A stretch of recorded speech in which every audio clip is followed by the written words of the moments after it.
Kami minta biarlah Roh Kudus yang hadir dari awal, pertengahan, hingga akhir. Di dalam nama Tuhan Yesus, mari berkatakan, amin. Oke, shalom. Oke. Shalom Kak Ebi. Senang banget ya. hari ini bisa bergabung sama kalian semua. Thank you Bro Freddy buat Iya. kepercayaan. Boleh Bi. Mungkin sebelum mulai aku perkenalan sedikit dulu ya. Kan kata saya tak kenal maka nggak sayang kan. Jadi iya betul, saya aja Kak. Jadi nama aku Revi. Aku saat ini bekerja di salah satu gereja lokal di Jakarta Utara, di gereja GB Gilgal. Dan aku sekarang itu kerjaannya biasa ya full time pelayanan. Jadi suka khotbah juga ke gereja komunitas-komunitas. Tapi karena tahun 2020-2021 ada pandemi, jadi lebih banyak lewat online dulu. Aku juga suka bagi firman Tuhan lewat sosial media, jadi lewat Instagram, lewat TikTok. Halo. Aku juga lihat di TikTok, Kak. Halo, sama. Iya. Nah, tapi di TikTok aku bukan joget-joget ya, teman-teman. Aku biasa sharing firman Tuhan aja. Kayak Ebi kreatif tuh Kak Ebi. Tuhan, aku lihat tadi. Puji Tuhan kalau video TikToknya bisa berkati teman-teman semua. Jadi, I'm so excited to be here. Seneng banget hari ini bisa di sini. Selalu Malaysia. Nanti dulu Malaysia. Oke. Boleh Ebi aja, boleh lanjutin. Oke, nggak apa-apa. Nanti kita bisa diskusi-diskusi juga. Kita iya, betul. Mungkin sepanjang firman kita mute sebentar biar nanti kita lebih lancar lah ya, teman-teman. Gimana? Iya, bro. Oke, sekalian aku minta boleh dijadiin co-host Bro Freddy supaya nanti aku ada share sebuah gambar di akhir. Kak Sisi tahu Kak Sisi ke host ya Kak Sisi. Oh iya, baik. Tapi saya jadikan host aja ya, Kak. Bebas, boleh. Aku mau share gambar aja sih. Iya, baik. Oke, thank you ya. Itu Kak Sisi tahu. Aku Oke. coba atur aja. Oke. Iya, sudah, Kak. Oke, thank you. Yuk kita buka Alkitab sama-sama ke Keluaran 17 ayat 1 sampai 7. Teman-teman bisa buka sendiri atau aku juga ada tampilin di layar kalau misalnya mau baca di layar. Keluaran 17 ayat 1 sampai 7. Bacain ya buat kita semua. Bunyinya seperti ini. Kemudian berangkatlah segenap jemaah Israel dari padang gurun Sin, berjalan dari tempat persinggahan ke tempat persinggahan sesuai dengan titah Tuhan. Lalu berkemahlah mereka di Rafidim. Tetapi di sana tidak ada air untuk diminum bangsa itu. Jadi mulailah mereka itu bertengkar dengan Musa. Kata mereka, berikanlah air kepada kami, supaya kami dapat minum. Tapi Musa berkata pada mereka, mengapakah kamu bertengkar dengan aku? Mengapakah kamu mencobai Tuhan? Lalu hauslah bangsa itu akan air di sana. Bersungut-sungutlah bangsa itu kepada Musa dan berkata, mengapa pula engkau memimpin kami keluar dari Mesir untuk membunuh kami, anak-anak kami, dan ternak kami dengan kehausan? Lalu berseru-serulah Musa kepada Tuhan. Katanya, apakah yang akan kulakukan kepada bangsa ini? Sebentar lagi mereka akan melempari aku dengan batu. Lalu berfirmanlah Tuhan kepada Musa, berjalanlah di depan bangsa itu dan bawalah beserta engkau beberapa orang dari antara para tua-tua Israel. Bawa juga di tanganmu tongkat yang kau pakai memukul sungai Nil dan pergilah.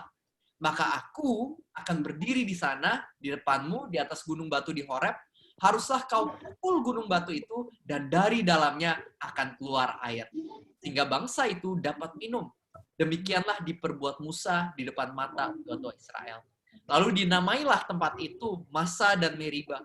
Oleh karena orang Israel telah bertengkar dan oleh karena mereka telah mencobai Tuhan dengan mengatakan, adakah Tuhan di tengah-tengah kita atau tidak? Nah, aku kasih judul sharing atau khotbah aku hari ini, God is with us. Tuhan bersama kita, Tuhan menyertai kita. Lewat kisah hari ini, aku mau memberikan 2 pelajaran penting yang harus kita ketahui di dalam kehidupan kita. Yang pertama adalah jangan merasa Tuhan tidak hadir hanya karena masalah hadir. Teman-teman mau catat, bisa catat tuh. Jangan merasa Tuhan tidak hadir hanya karena masalah hadir. Bangsa Israel waktu itu, ketika mereka nggak punya air, anggapannya mereka punya masalah. Mereka langsung komplain sama Tuhan, mengeluh sama Tuhan. Mereka bahkan bertanya-tanya, apakah Tuhan hadir di tengah-tengah kita atau enggak? Nah, ini tentu adalah sebuah respon yang salah ketika kita menghadapi masalah. Seharusnya ketika kita menghadapi masalah, kita bukannya mengeluh, bukannya marah-marah. Melainkan kita seharusnya percaya bahwa Tuhan hadir menyertai kita.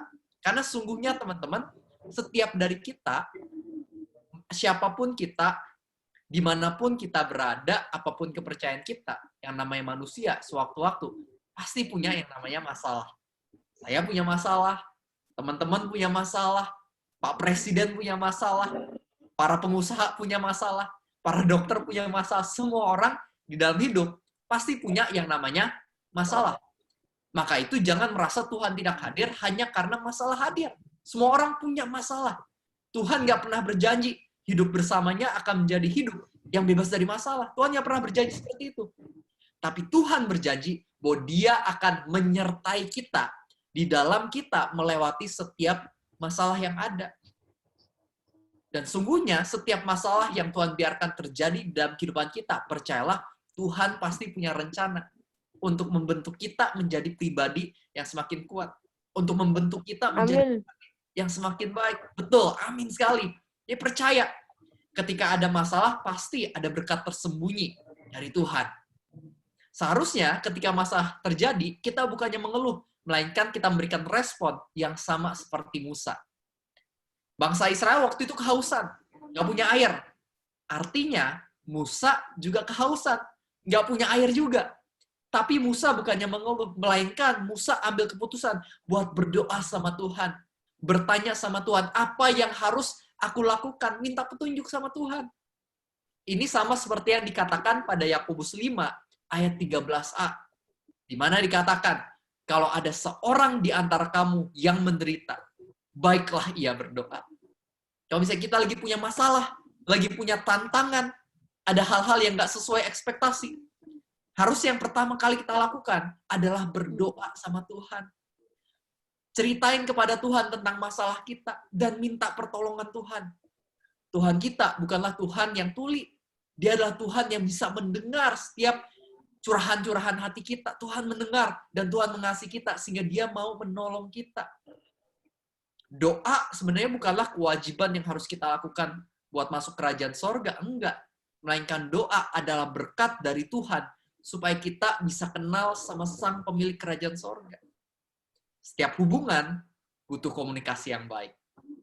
Aku kasih perumpamaan seperti ini. Misalnya kita punya teman ya, misalnya ada 3 teman. Teman yang pertama ngobrol sama kita 1 bulan sekali. Teman yang kedua ngobrol sama kita 1 minggu sekali. Teman yang ketiga ngobrol sama kita setiap hari. Kira-kira paling dekat, paling kenal sama teman yang mana? Yang pertama, nomor 3, betul sekali. Pasti paling kenal, paling dekat sama yang nomor 3. Kenapa? Karena udah sering ngobrol. Nah, sama halnya di dalam hubungan kita sama Tuhan. Kalau misalnya pengen semakin kenal sama Tuhan, maka berbicaralah sama Tuhan, komunikasi sama Tuhan sehari-hari lewat apa? Lewat doa. Ada orang-orang yang bertanya pada saya, Kak Revi, kalau misalnya aku berdoa cuma malam doang, boleh nggak? Ya, jawaban saya, ini sebenarnya bukan tentang boleh atau nggak boleh, melainkan tentang seberapa kamu pengen kenal, seberapa dalam kamu pengen kenal Tuhan. Kalau misalnya pengen semakin kenal, maka semakin banyak berdoa. Kalau misalnya nggak pengen kenal, maka ya jangan berdoa gitu kan. Pilihan ada di tangan setiap dari kita. Tuhan udah menyediakan sarananya supaya kita bisa kenal sama Tuhan. Sekarang pilihan kita, mau digunakan atau enggak sarananya, yaitu doa. Kalau misalnya kita pengen kenal Tuhan, maka marilah kita berdoa. Tuhan mau punya hubungan sama kita.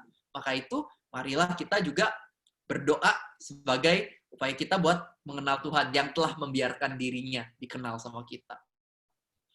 Ada seorang ahli teologi bernama Howard Thurman mengatakan seperti ini, teman-teman. Kuasa doa kita akan sangat ditentukan oleh seberapa kita mau menjadi bagian dari jawaban doa tersebut. Maksudnya apa sih? Maksudnya seperti ini, teman-teman. Setelah kita berdoa sama Tuhan, jangan sampai kita malas. Setelah kita berdoa sama Tuhan, seharusnya kita tetap rajin melakukan yang terbaik. Tuhan akan melakukan bagiannya. Tapi kita juga harus melakukan bagian kita. Saya kasih contoh seperti ini ya. Misalnya, kita udah berdoa, Tuhan, tolong berkati sekolahku, atau mungkin tolong berkati pekerjaanku. Tapi habis itu kita males. Nggak pernah mau belajar, nggak pernah mau kerja keras, kerjaannya males-malesan. Kira-kira sekolah kita atau mungkin pekerjaan kita akan naik level nggak? Percaya deh. Pasti nggak akan. Kalau misalnya kita doa doang tapi nggak mau melakukan yang terbaik, nggak akan ada perkembangan. Harusnya yang kita lakukan setelah kita berdoa dengan sungguh-sungguh, kita lakukan yang terbaik juga di sekolah kita, di pekerjaan kita. Contoh lain ya, contoh lain lagi. Misalnya, kita doa sama Tuhan, Tuhan, aku pengen memiliki tubuh yang lebih sehat. Atau mungkin aku kayaknya udah terlalu gemuk, misalnya aku pengen lebih kurus, Tuhan. Tolong bikin badanku lebih sehat, bikin lebih slim, misalnya. Tapi habis itu sehari-hari, misalnya makannya mie instan terus, gorengan terus, fried chicken terus nggak mau olahraga sama sekali. Kira-kira bisa nggak badannya sehat dan slim? Nggak bisa ya.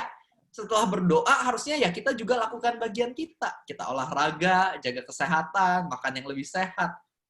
Nah, begitu pula di dalam kehidupan kita sehari-hari. Setelah kita berdoa, marilah kita juga lakukan bagian kita. Tuhan mau mengadakan mukjizatnya. Tapi dia mau mengadakan mukjizatnya melalui kita. Kita juga harus mengambil langkah, kita juga harus bergerak.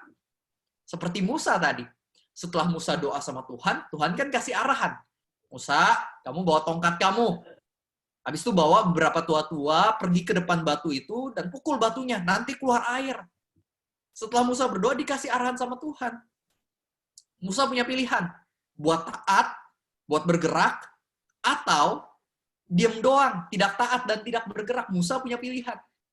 Tapi Musa mengambil pilihan, aku mau bergerak, aku mau taat sama apa yang Tuhan firmankan. Sehingga mukjizat Tuhan beneran terjadi. Keluar air dari batu, bangsa Israel semua bisa minum. Nah, sama halnya dalam kehidupan kita. Setelah kita berdoa, meminta sesuatu kepada Tuhan, kita juga melakukan yang terbaik. Kita melakukan bagian kita. Dan percayalah, kita akan melihat mukjizat ketika kita mau mengandalkan Tuhan dan juga kita mau melakukan yang terbaik. Do your best and God will do the rest. Itu yang pertama. Jangan merasa Tuhan tidak hadir hanya karena masalah hadir. Apapun yang kamu hadapi hari ini, ketahuilah Tuhan hadir, Tuhan mau menolong kamu, tapi ingat, kamu juga harus melakukan bagian kamu. Itu yang pertama. Nah, sekarang kita membahas yang kedua. Jangan lupakan kehadiran Tuhan karena hidup sedang berkelimpahan. Jangan lupakan kehadiran Tuhan karena hidup sedang berkelimpahan. Bangsa Israel nih ya, kekeliruannya seringkali kayak gini. Ketika mereka hidupnya lagi enak, lagi menang perang terus, lagi berkelimpahan, diberkati Tuhan, mereka seringkali jadi lupa sama Tuhan. Malah jadi hidup dalam dosa. Mereka malah menyembah berhala, dan malah melupakan Tuhan. Dan tentu ini bukan sesuatu yang Tuhan mau. Seharusnya, kalau misalnya kita lagi hidupnya penuh berkat, lagi enak, kita tetap ingat sama Tuhan. Harusnya kita bersyukur sama Tuhan, dan bukan melupakan Tuhan. Nah, mungkin beberapa dari kita hari ini juga ada yang seperti itu. Mungkin keadaannya lagi normal, lagi enak, kita malah lupa sama Tuhan. Nah, jangan sampai seperti itu. Tapi marilah kita kembali kepada Tuhan. Tuhan hadir sama kita. Artinya, bukan sekedar dia akan memberkati kita, melainkan Tuhan hadir sama kita. Artinya, dia juga adalah Tuhan yang layak menerima segala puji, syukur, dan sembah dari kehidupan kita. Kita harus ingat, Tuhan kita bukan sekedar juru selamat dalam hidup kita, melainkan dia juga raja di atas segala raja. Tuhan yang layak buat kita layani dengan segenap kehidupan kita. Dan kita berbuat baik sama Tuhan, bukan supaya diberkati atau luput dari hukuman, enggak. Melainkan kita melakukan yang terbaik buat Tuhan, karena Tuhan yang udah memberikan yang terbaik buat kita. Seperti yang 1 Yohanes 4 ayat 10 katakan, inilah kasih itu. Bukan kita yang mengasihi Tuhan, melainkan Tuhan yang mengasihi kita dan memberikan anaknya untuk jadi penebusan atas dosa-dosa kita. Satu ayat lagi, Roma 5 ayat 8. Tuhan mendemonstrasikan kasih-Nya untuk kita dengan cara ketika kita masih berdosa, Kristus mati buat kita. Jadi Tuhan Yesus menyerahkan nyawanya bukan karena kita begitu baik dan begitu sayang Dia, melainkan karena Dianya yang begitu baik. Dianya yang begitu sayang sama kita di tengah kesalahan-kesalahan kita. Maka itu marilah kita melayani Tuhan dengan sebaik mungkin melalui kehidupan kita.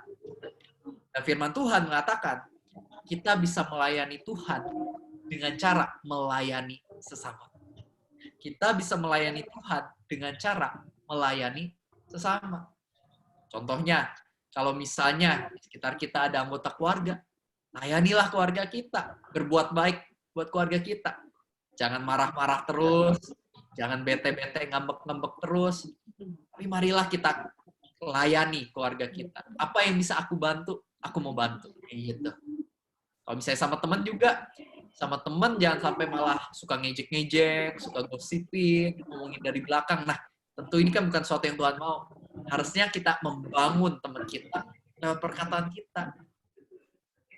Contoh lain, kalau misalnya ada yang punya pasangan misalnya, jangan melihat pasangan kita sebagai objek buat memuaskan nafsu, jangan. Tapi kita lihat pasangan kita sebagai partner untuk kita sama-sama memuliakan Tuhan.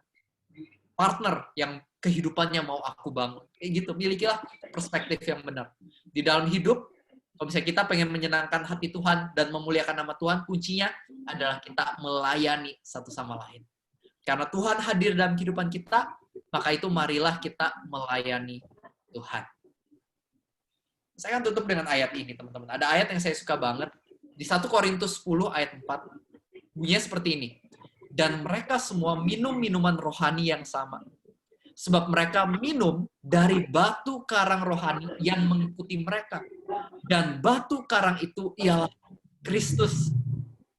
Jadi tadi kita dengar ya, bagaimana bangsa Israel ketika mereka semua haus secara fisik, Tuhan mengadakan mukjizat, mengeluarkan air dari dalam batu, supaya mereka semua bisa minum dan jadi seger lagi. Dan ternyata, teman-teman, rencana Tuhan bukanlah sekedar untuk membuat bangsa Israel jadi puas secara fisik waktu itu ketika mereka di padang gurun, melainkan tujuan Tuhan itu jauh lebih besar. Kejadian tersebut merupakan penggambaran dari rencana Tuhan yang lebih indah, yaitu Tuhan mau memuaskan bukan sekedar kehausan fisik, melainkan kehausan rohani dari segenap manusia dengan cara mengeluarkan air dari batu karang rohani. Dan itu adalah Kristus. Itu kata 1 Korintus 10 ayat 4 tadi. Jadi setiap dari kita hingga hari ini ada yang nggak punya ketenangan, rasanya nggak punya pengharapan, nggak punya kebahagiaan. Ketahuilah teman-teman, kuncinya cuma satu. Kuncinya bukanlah uang yang lebih banyak. Bukanlah teman-teman manusia yang lebih banyak. Tentu, punya uang, punya teman manusia adalah sesuatu yang baik dan gak ada yang salah akan hal itu. Tapi ketahuilah bahwa uang manusia bisa memuaskan diri kita. Setiap dari kita punya black hole di hati kita yang cuma bisa diisi sama satu pribadi, yaitu Tuhan Yesus. Dialah kunci kepuasan, kunci ketenangan, kunci pengharapan di dalam kehidupan kita. Maka itu pada Yohanes 7 ayat 37-38. Tuhan Yesus juga mengatakan, barang siapa haus, baiklah ia datang kepadaku dan minum. Barang siapa percaya kepadaku, seperti yang dikatakan oleh kitab suci, dari dalam hatinya akan mengalir aliran-aliran air hidup. Juga pada Yohanes 4 ayat 13-14, lagi-lagi Tuhan Yesus mengatakan, barang siapa minum air ini, ia akan haus lagi. Barang siapa minum air dunia ini, maksudnya mencari kepuasan dari uang, mencari kepuasan dari manusia, mencari kepuasan dari mungkin obat-obatan terlarang, ia akan tetap merasa haus. Tapi barang siapa minum air yang dapat kuberikan, ia tidak akan haus untuk selama-lamanya. Sebaliknya, air yang akan kuberikan kepadanya akan menjadi mata air dalam dirinya yang terus-menerus memancar sampai kepada hidup yang kekal. Simatan pada setiap dari kita.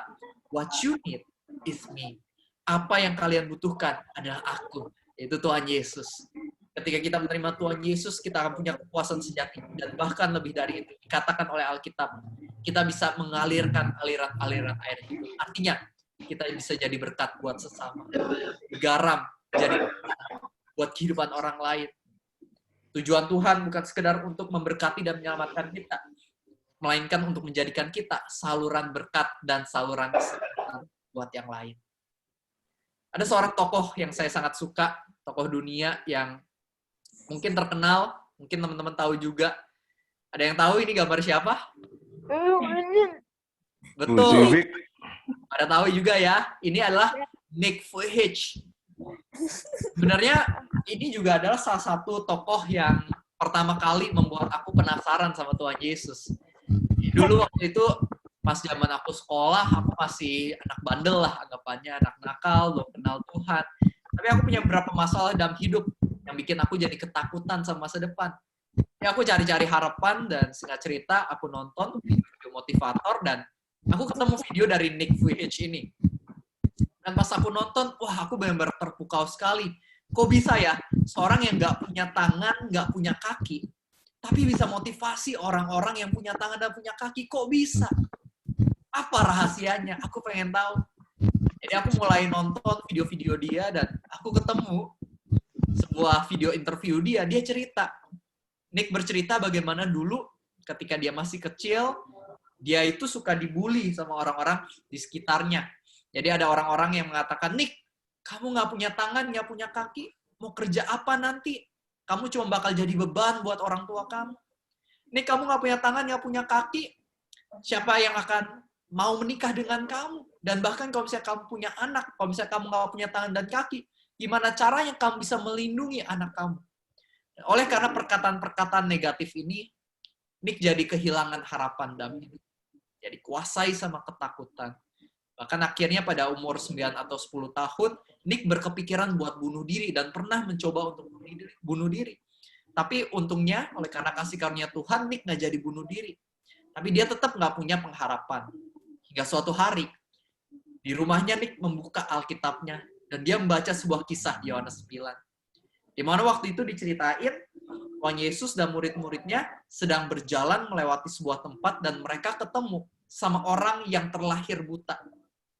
Murid-murid Tuhan Yesus bertanya, Guru, kenapa dia terlahir buta? Apakah karena dosanya atau dosa orang tuanya? Tapi Tuhan Yesus menjawab, orang ini terlahir buta, bukan karena dosanya ataupun dosa orang tuanya.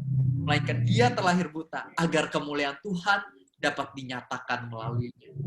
Dan singkat cerita, Tuhan Yesus melakukan mukjizat, orang buta itu jadi bisa melihat kembali. Ketika Nick membaca kisah itu, harapan langsung masuk ke dalam hatinya. Dia pikir, kalau misalnya Tuhan Yesus punya rencana buat orang buta ini, aku percaya Tuhan Yesus juga punya rencana buat kehidupan aku. Sejak hari itu, keadaan Nick nggak berubah. Sama, tetap nggak punya tangan, nggak punya kaki. Tapi apa yang ada di sini berubah. Nick mulai melangkah di dalam hidup dengan apa yang disebut sebagai hope atau harapan. Nick mulai menceritakan cerita-cerita motivasi kepada orang-orang yang ada di sekitarnya. Dan singkat cerita, dia mulai diundang ke kampus-kampus, ke sekolah-sekolah, ke gereja-gereja. Dan singkat cerita, hari ini, Nick menjadi salah satu motivator paling hebat di dunia. Udah keliling ke puluhan negara, bertemu belasan presiden. Dan itu semua dimulai ketika dia kenal sama Tuhan Yesus. Tuhan Yesus memberikan harapan ke dalam hidupnya. Dan sejak itu, dia juga bisa mengalirkan aliran-aliran air hidup kepada sesama. Dia juga bisa jadi berkat buat sesama. Dan aku percaya apa yang terjadi dalam kehidupan Nick juga bisa terjadi dalam kehidupan setiap dari kita. Ketika kita kenal sama Tuhan Yesus, Tuhan Yesus memberikan harapan dalam hati kita, sehingga kita bisa melangkah dalam hidup ini dengan kuat. Dan kita pun bisa menjadi berkat kemanapun kita melangkah.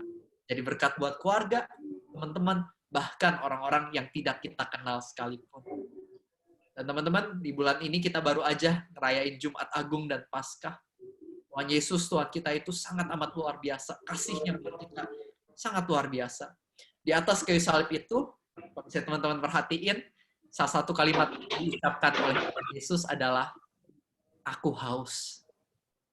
Aku haus. Kenapa Tuhan Yesus mengatakan aku haus? Aku percaya, mungkin secara fisik Tuhan Yesus haus juga ya. Karena dia nggak minum dan juga dia kehilangan banyak darah, kehilangan banyak keringat. Tentu itu membuat fisiknya sangat haus. Tapi percaya lebih daripada kehausan fisik. Tuhan Yesus di atas kayu salib itu sebenarnya haus secara rohani. Karena Alkitab kita mencatat bahwa di atas kayu salib itu Tuhan Yesus, dia yang nggak mengenal dosa, menjadi dosa untuk kita. Supaya murka Allah Bapa, hukuman maut yang harusnya jatuh kepadaku dan kepadamu, jatuh kepada Tuhan Yesus. Supaya setiap dari kita yang harusnya masuk neraka, gak jadi masuk neraka. Melainkan bisa masuk ke dalam kerajaan surga melalui Tuhan Yesus. Tuhan Yesus bukanlah salah satu jalan dari banyak jalan, melainkan dia adalah satu-satunya jalan di mana tadinya udah gak ada jalan. Karena dialah yang menggantikan posisi kita. Karena dialah yang telah mengambil dosa dan hukuman yang harusnya kita terima. Maka itu dialah satu-satunya juru selamat buat kehidupan kita. Dia telah mengambil kehausan kita supaya kita bisa punya kepuasan. Dan di atas kayu salib itu, Tuhan Yesus mengatakan, Eli, Eli, lama sabachthani. Tuhan, Tuhan, mengapa engkau telah meninggalkan aku? Kalau misalnya kita lihat selama pelayanan Tuhan Yesus di bumi, nggak pernah loh sekalipun Tuhan Yesus menyebut Allah Bapa dengan sebutan Tuhan. Biasanya Tuhan Yesus menyebut Allah Bapa dengan sebutan Bapakku, Bapakku, Bapakku, Bapakku. Tapi di atas kayu salib itu, itulah pertama kalinya Tuhan Yesus menyebut Allah Bapa dengan sebutan Tuhanku. Mengapa engkau meninggalkan aku? Kenapa? Karena di atas kayu salib itu, Allah Bapa dan Tuhan Yesus mengalami pemisahan sesaat oleh karena dosa-dosa kita. Tuhan Yesus rela melakukan semua itu supaya kita yang nggak layak memanggil Tuhan kini bisa memanggil Tuhan dengan sebutan Bapa, our Father. Betapa luar biasa Tuhan kita, such an amazing grace. Bukan karena apa yang kita lakukan, melainkan karena Tuhan Yesus sayang sama setiap dari kita. Apapun kesalahan, kegagalan, ataupun keadaan kita saat ini, Tuhan Yesus memiliki rancangan yang dahsyat dan baik buat kehidupan kita. Pada Wahyu 22 ayat 17, saya akan tutup dengan satu ayat ini. Dikatakan bahwa roh dan pengantin perempuan itu berkata, marilah. Dan barang siapa yang mendengarnya, hendaklah ia berkata, marilah. Dan barang siapa yang haus, hendaklah ia datang. Dan barang siapa yang mau, hendaklah ia mengambil air kehidupan dengan cuma-cuma. Air kehidupan, pengenalan akan Tuhan Yesus udah disediakan secara gratis buat setiap dari kita. Undangan Tuhan Yesus adalah buat setiap dari kita. Sekarang pilihan kita. Kita mau menerima undangan itu atau menolak undangan itu. Kalau misalnya kita menolak undangan dari Tuhan Yesus, percayalah teman-teman, kita nggak akan pernah memiliki kepuasan, kebahagiaan, dan ketenangan sejati. Barang siapa mau menerima undangan dari Tuhan Yesus, barang siapa mau menjadi sahabat dari Tuhan Yesus, mau memiliki hubungan sama Tuhan Yesus, mau menjadikan Tuhan Yesus sebagai Tuhan dan Juru Selamat, dia akan punya kepuasan sejati, kebahagiaan sejati, pengharapan sejati, ketenangan sejati yang melebihi akal manusia. Kita tutup dengan doa. Tuhan, terima kasih untuk firman-Mu hari ini. Terima kasih Engkau telah mengingatkan setiap dari kami bahwa Engkau sangat mengasihi kami, bahwa Engkau memiliki rancangan dalam kehidupan kami. Dan kami percaya Tuhan Yesus, kami nggak pernah sendirian. Engkau selalu hadir. Dan artinya, kami nggak perlu takut. Artinya semua akan baik-baik saja. Tapi artinya juga adalah kami perlu sungguh-sungguh menjadi kehidupan kami. Untuk memuliakan nama-Mu dan bukan hidup dalam dosa. Tuhan, aku berdoa buat komunitas ini, agar setiap dari kami bisa semakin mengenal Tuhan Yesus. Setiap dari kami bisa memiliki kehidupan, hubungan yang semakin dalam dengan Tuhan. Aku berdoa agar komunitas ini bisa menjadi saluran keselamatan buat banyak orang. Biarlah Tuhan yang pimpin agar kemanapun kami melangkah, kami bisa menjadi garam, kami bisa menjadi terang, kami bisa menjadi inspirasi buat banyak orang. Terima kasih Tuhan untuk kesempatan dan firman yang telah Kau berikan hari ini. Biarlah apa yang sudah ditabur, sungguh-sungguh berakar, bertumbuh, dan juga berbuah dalam kehidupan setiap dari kami. Terima kasih Tuhan Yesus, You are good, always more than enough. Dalam nama Tuhan Yesus, semua yang percaya katakan, Amin. Tuhan berkati. Terima kasih Bang Bro Levi. Boleh minta waktu sebentar? Ya, boleh. Saya mau minta pertanyaan. Biasanya Sharing. kita ada pertanyaan 3 orang. Boleh nggak berizin? Yaudah, teman-teman, siapa yang mau bertanya tentang khotbah ini? Ulang. Boleh nggak? Ya, boleh.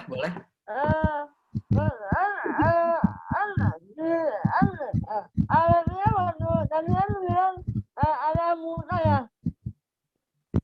Kak Revi bilang apa, Mel? Nah, murka ya, murka. Murka. Murka, maknanya murka. Maknanya murka. Maknanya lihat.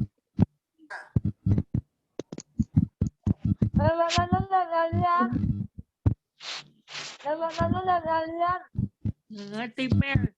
Maknanya lihat. Lihat. Nggak bilang. Coba naik, Mbak. Coba kita lanjut. Coba pelan-pelan, Mel. Dan buta, dan maknanya lihat. Yang namanya buta. Ya. Apa? Dan udah menghalang udah latihan. Tapi udah latihan. Tapi ada orang dan dia udah menghalang Tuhan. Tapi kan udah berusaha, udah berdoa. Tapi ada begini apa untuk anak atau gimana?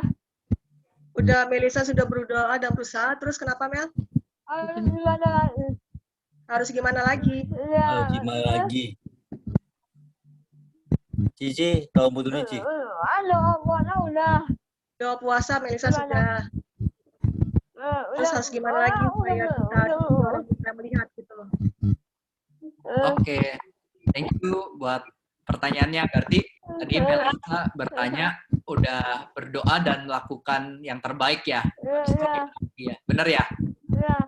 Nah, jadi kita di dalam hidup setelah kita berdoa, melakukan yang terbaik, yang harus kita lakukan adalah bersabar. Maksudnya tentu ya, setelah kita berdoa, melakukan yang terbaik. Aku dari bayi loh. Aku dari bayi, dari lahir. Dari bayi, dari lahir. Dari bayi. Ya, Mel. Iya. Ya, jadi kita harus mengerti juga bahwa terkadang rencana Tuhan bukanlah untuk mengubah keadaan kita, tapi di tengah keadaan kita untuk menggunakan kita untuk hal-hal yang luar biasa. Contohnya seperti di Nick Vujicic ya. Nick Vujicic mungkin dari lahir nggak punya tangan, nggak punya kaki. Dan tentu itu kan bukan sesuatu yang enak dan mudah buat dia. Tapi habis itu ternyata Tuhan malah menggunakannya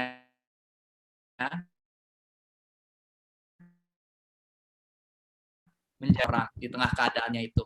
Dan di sebuah interview, ketika Nick ditanya sama seorang interviewer ya, seorang wawancara gitu, ditanya kalau misalnya kamu bisa mengulang waktu kembali dari lahir lagi, tapi kamu dalam keadaan punya tangan dan kaki, kamu mau nggak gitu? Dan Nick bilang gini, kalau misalnya aku bisa putar balik waktu, aku merasa enggak lah, aku nggak mau.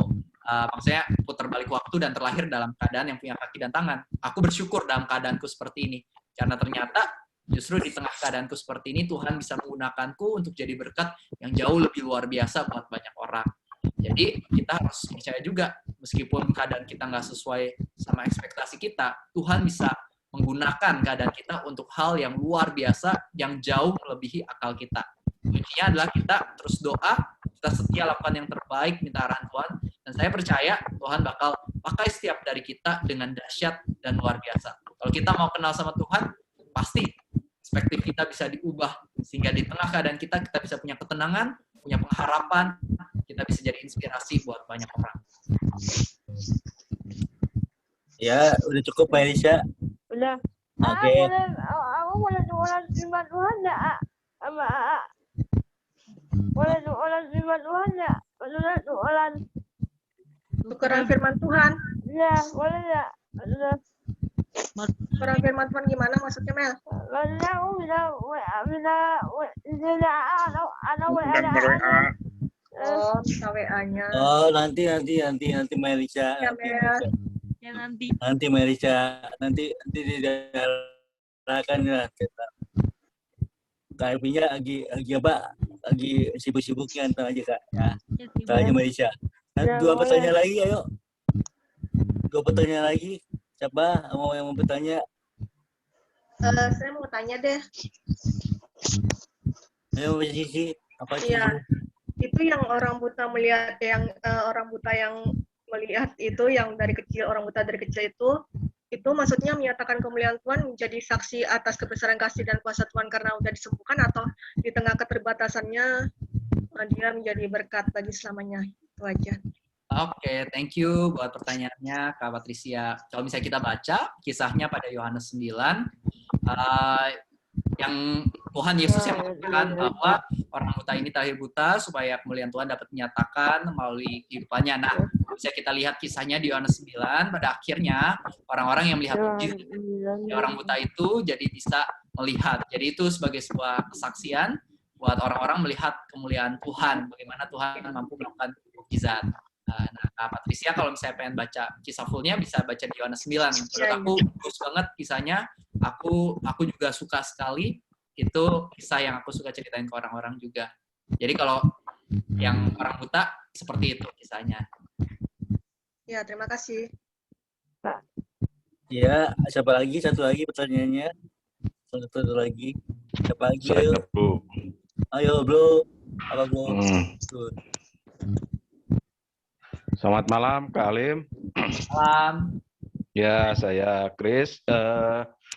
Tadi Kak Alim kan khotbah tentang bangsa Israel yang kehausan dan Musa berdoa di situ dan dikabulkan. Nah, saya garis bawahi ini berdoa ya. Berdoa itu kan komunikasi dengan Tuhan ya, Kak. Betul ya, Kak? Betul. Ya, itu saya ilustrasikan seperti ini, Kak.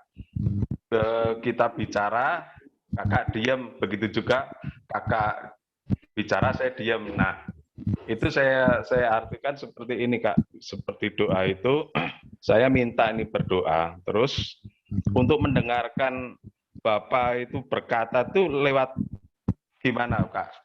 Lewat di mana gitu. Yang kedua, kita ini kan tanda petik haus dalam arti haus secara rohani, Kak. Mungkin bisa dijelaskan, Kak, lewat mana yang untuk apa mendengarkan Tuhan ini bicara gitu loh. Terima kasih. Thank you, Kak Chris, buat pertanyaannya. Jadi yang pertama, setelah kita berdoa, gimana caranya kita bisa mendapatkan jawaban dari Tuhan. Yang paling pertama, sebenarnya ada banyak ya macam-macam. Kalau misalnya kita baca Alkitab, Tuhan bisa berbicara lewat orang lain, lewat mimpi, bahkan ada ya di Alkitab. Dan juga, tapi yang paling jelas, yang nomor satu, yang paling terutama dari firman-Nya, dari Alkitab, firman Tuhan. Makanya penting banget buat baca firman Tuhan sehari-hari. Contohnya, di dalam kehidupan aku, biasa aku udah berdoa segala macam, pas aku buka Alkitab, aku merasa Tuhan kasih jawabannya lewat firman-Nya. Pernah juga setelah aku berdoa, aku merasa pas aku dengar khotbah pendeta hari Minggu, kok bisa pas banget ya pesannya seperti yang aku tanyain ke Tuhan. Jadi itu aku merasa juga jawaban dari Tuhan. Kadang juga pernah setelah saya berdoa, saya diam sesaat, merenung, setelah bertanya pada Tuhan, saya merenung, saya merasa Tuhan menjawab saya dalam hati saya. Jadi Tuhan bisa menjawab dalam bentuk yang berbeda-beda, tapi menurut saya yang paling utama adalah firman Tuhan. Karena kalau misalnya kita sering baca firman Tuhan, saya percaya kita juga bisa lebih membedakan ya, yang mana yang tepat dari Tuhan, yang mana yang mungkin sebenarnya mungkin pemikiran kita sendiri doang yang kurang tepat gitu. Jadi intinya baca firman Tuhan itu cara terbaik buat kita mendengar dari Tuhan. Nah, yang kedua adalah kan kita semua haus secara rohani nih. Gimana caranya supaya kita bisa semakin kenal sama Tuhan Yesus? Kuncinya ada 3 menurut aku. Setidaknya ada 3. Yang pertama, doa, seperti yang aku bahas tadi ya. Kenapa doa penting, udah aku bahas tadi. Yang kedua, baca firman. Soalnya pada Roma 10 ayat 17 juga dikatakan, iman timbul dari pendengaran, dan pendengaran akan firman Tuhan. Jadi kalau misalnya imannya kuat, sungguh-sungguh kenal Tuhan, baca firman Tuhan. Karena firman Tuhan isinya surat cinta Tuhan buat kita, janji-janji Tuhan buat kita, dan juga arahan Tuhan buat kita. Yang ketiga, milikilah komunitas rohani. Jadi milikilah teman-teman yang kenal sama Tuhan juga, yang bisa ingetin kita, yang bisa bangun kehidupan kita. Terus jawaban dari aku. Semoga bisa membantu Kak Chris. Terima kasih jawaban yang luar biasa. Oke. Udah tutup ya pertanyaan ini ya. Ayo satu lagi pertanyaannya. Cepat satu lagi siapa mau bertanya lagi? Satu Boleh lagi. tambah satu pertanyaan lagi? Oke, boleh. Oke, Coba, terima silakan. kasih atas kesempatannya. Kak Revi, selamat malam. Salam kenal dari saya yang Senang sekali ketemu karena biasanya kan nonton di Instagram, di TikTok, tapi malam ini bisa ketemu walaupun lewat virtual. Sebenarnya saya ingin tanya nih, kan tadi ada dua konteks. Yang pertama itu saya mau tanya, banyak sekali anak-anak muda yang terjadi saat ini, banyak sekali mereka mendapat masalah atau musibah gitu. Mereka bukannya curhat ke Tuhan, tapi mereka lebih memilih percaya curhat ke teman yang dianggap teman dekat mereka lah. Jadi Tuhan itu dinomor duakan. Terus ada juga teman-teman muda yang kalau kita baca konteks yang ada di NTT ya Kak, banyak anak muda yang putus asanya karena masalah kuliahnya atau putus dengan pacarnya itu, lalu mereka menghadapi masalah itu bukan curhat ke Tuhan, cari tahu solusinya apa, tanya ke Tuhan, tapi mereka lebihnya kayak mau bunuh diri gitu. Dan itu banyak sekali yang terjadi, walaupun masalah itu masalah sepele. Yang ingin saya tanyakan itu, gimana sih kita sebagai anak muda, kita memotivasi teman kita yang ada masalah gitu, terus kamu tuh harus lebih takut akan Tuhan gitu, curhatnya ke Tuhan walaupun dia beda agama. Tapi kadang kita kasih solusi ke mereka, mereka itu bilang, kamu itu kayak anak sok tahu lah, sok tahu gitu. Atau kadang mereka sering bilang kayak apa ya, anak rohani lah atau apalah. Jadi kadang kalau kita mau memberikan solusi juga bingung gimana sih caranya biar mereka itu bisa paham dengan kata-kata yang sederhana dan tidak menyinggung mereka gitu, Kak. Mungkin itu saja yang bisa saya tanyakan. Terima kasih. Oke, thank you buat pertanyaannya. Menurut aku pertanyaan yang bagus banget. Jadi caranya seperti ini. Ada seorang anak Tuhan juga, seorang pakar tentang kepemimpinan yang cukup terkenal di Amerika, namanya John C. Maxwell. Dia bilang seperti ini. Biasanya dia nggak pernah cerita tentang Tuhan sebelum dia menjadi berkat buat orang itu. Karena menurut beliau ini, kenapa orang suka malas dengerin kita, mungkin karena kita suka memberi nasihat, tapi selama ini kita nggak menjadi teman yang baik buat dia. Nah, tapi kalau misalnya kita selama ini udah jadi teman yang baik buat dia, kita menambah nilai ke kehidupan dia, kita mau menemani dia, jadi teman dia sehari-hari, pasti hati dia bisa lebih terbuka kepada masukan-masukan kita. Jadi menurut John C. Maxwell dan juga menurut saya adalah kalau misalnya dia nggak mau menerima nasihat kita, it's okay, nggak apa-apa. Tapi kita tetap jadi seorang teman yang baik buat dia sehari-hari. Jadi pribadi yang murah hati di dalam kehidupan dia. Kita tunjukkan karakter Kristus, kasih Kristus, dan juga kita senantiasa berdoa buat dia. Percaya deh, suatu hari nanti, meskipun hari ini dia nggak mau dengerin kita, suatu hari nanti pasti hatinya kita terbuka, dan mereka bisa lebih mau mendengar masukan kita. Karena mereka udah melihat lewat kehidupan kita, bahwa kita adalah orang yang baik dan peduli sama mereka. Memang nggak mudah, memang kadang ada aja yang mungkin sampai bertahun-tahun menolak, tapi ya itu yang namanya hidup ya, pilihan mereka. Yang bisa kita lakukan adalah kita lakukan yang terbaik bagian kita, yaitu berdoa dan tunjukkan kasih Kristus senantiasa selalu. Semoga bisa membantu. Oke, Emil, Kak Emil udah pertanyaannya, jawabannya. Jawabannya sangat bagus, tapi Kak Elmi ya, bukan Emil. Oke. Makasih. Oke, kenapa Kak? Nah, lanjut aja Kak. Apa yang mau bertanya lagi Kak? Kak Emil. Elmi. Elmi ya? Sorry. Kak Elmi. Ada pertanyaan lagi Kak? Pas. Pas ya? Oh, ya udah ya? Ya oke, teman-teman. Kita mengakhiri ibadah ini. Udah mengunjung itu. Terus kita coba mau doain KLB lagi. Biar KLB biar semangat untuk menyebarkan firman Tuhan. Melalui media sosial, segala IG. Coba mau berdoa buat Kak Evi. Ya udah, Melisa ya. Melisa doain, tuh. Melisa doain Kak Evi ya. Oke. Dimulai doa. Tuhan nambahin alatnya untuk tambah firman untuk banyakan buat Tuhan, banyak menolong orang lain Tuhan, untuk dapatkan jiwa-jiwa Tuhan, banyak orang-orang yang mengenal Tuhan Yesus lewat dia Tuhan, ulang melihat Tuhan, apapun yang ucapan dari Tuhan, doaku ya Tuhan, amin. Amin. Amin. Oke, terima kasih. Ayo sih, Iya, mau Ya. foto-foto. iya. Oke, mau foto. Mohon Kalau izin kalau foto ya, kita- Kak. kalau kita itu ya apa off film ya, off film ya. Tolong dinyalain ya kameranya semuanya. Oke itu. Ya, Oke, cheese. Kayak Semua. Bro Ricky, Sis Elmi, Sis Mas Nidat, Bro Chris. Jessica udah ya? Bro Ricky belum. Sis Mas Nidat, Sis Elmi. Ya udah deh, semua ini udah gitu aja. Oke, 1, 2, 3, cheese. Oke. Udah sih.